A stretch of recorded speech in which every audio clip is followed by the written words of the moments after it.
Well, that was all right, wasn't it?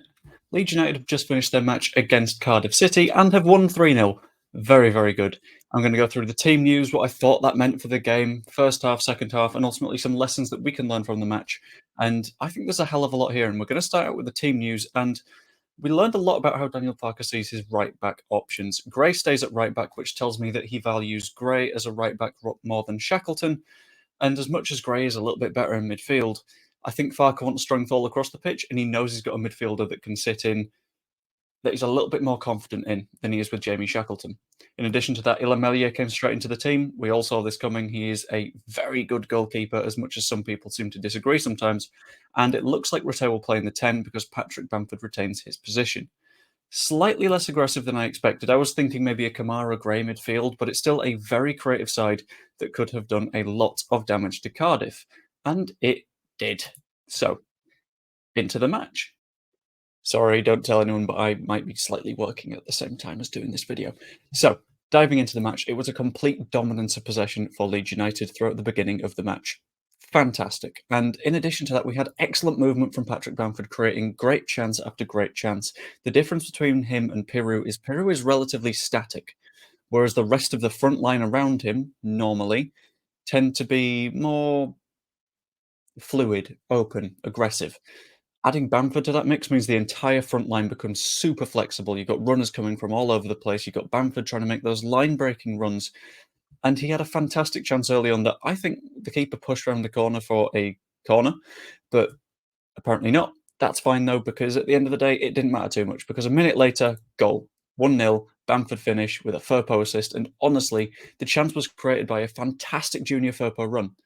Down the left wing, he picks the ball up, cuts inside a couple of players, plays a nice little ball to Somerville, who again beats a couple of players himself, powers the ball in. At first, it just bounces off Bamford, but then after bouncing off Bamford, it bounces to Firpo and it bounces again back to Bamford, and it's just about slotted in.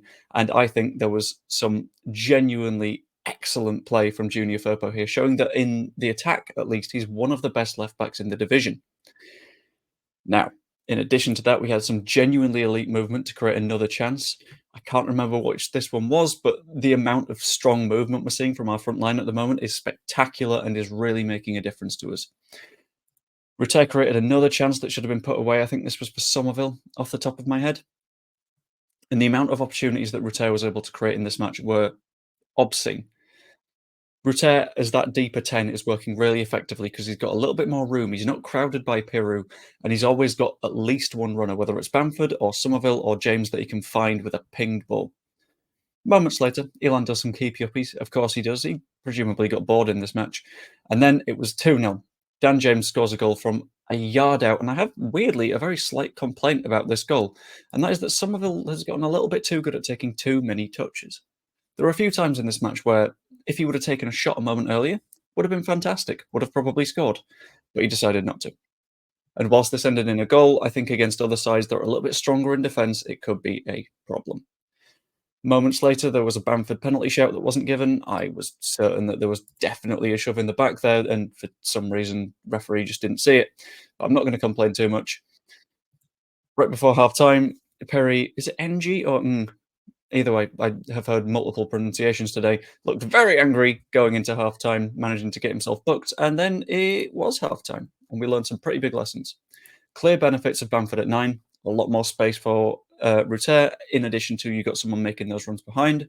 Cardiff weren't able to handle the high-intensity runners, like with Dan James. There was a point in the second half that I didn't take a note down for, where he just nutmegged someone, was about to run past them, and they just sort of stopped and blocked him. That just shows me that they can't deal with those runs. And I said in my preview that we need to be clinical, and we definitely were in this match. We didn't get many chances, but we used them. Then we got into the second half.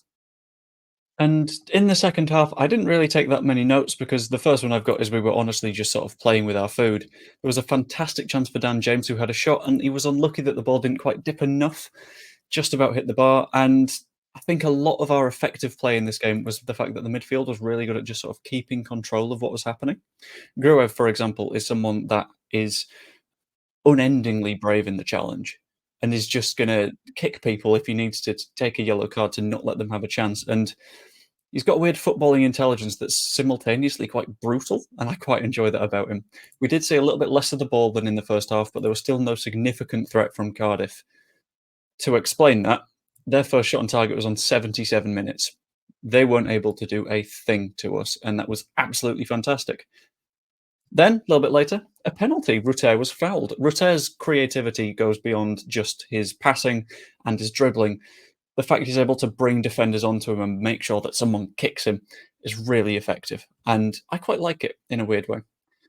It was definitely a penalty. Some people might disagree, but the opponent was nowhere near the ball and took out Rutter. And unfortunately, it was missed.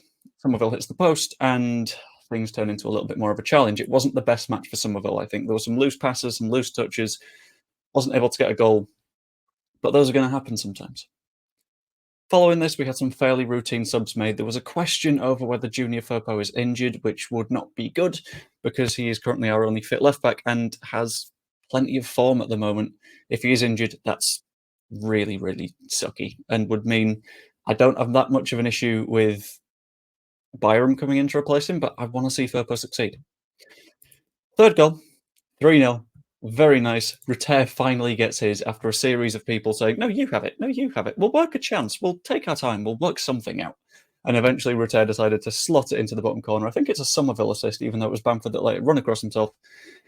And then it was full time. A nice, routine 3-0 win on the road. We don't do those. We won away. That doesn't happen. What's going on? It was an absolutely dominant performance, even though we slipped a little bit towards the second half of the match. They didn't really challenge us too much. Bamford at 9 has worked absolute wonders as well. The fact that he scored 3 and 3 tells me that he perfectly fits in with Daniel Farke's system and is growing in confidence, which is even better. Rutter finally got his due.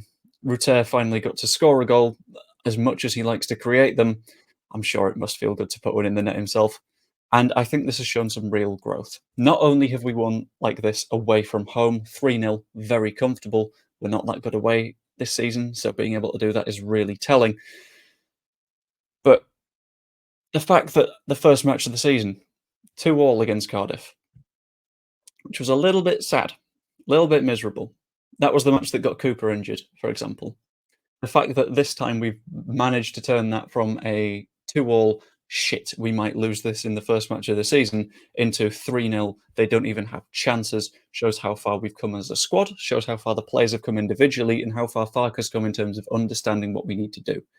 Now, the question is, can we keep that going for the rest of the season? Because having a very quick look at the table, we are currently, as I speak at least, because Ipswich are still playing, 5 points off the playoff positions, not playoff positions, automatic promotion positions. I feel like we can make that up if we keep this away form going. Let me know what you think in the comments down below. Like the video if you enjoyed and subscribe. I will see you later.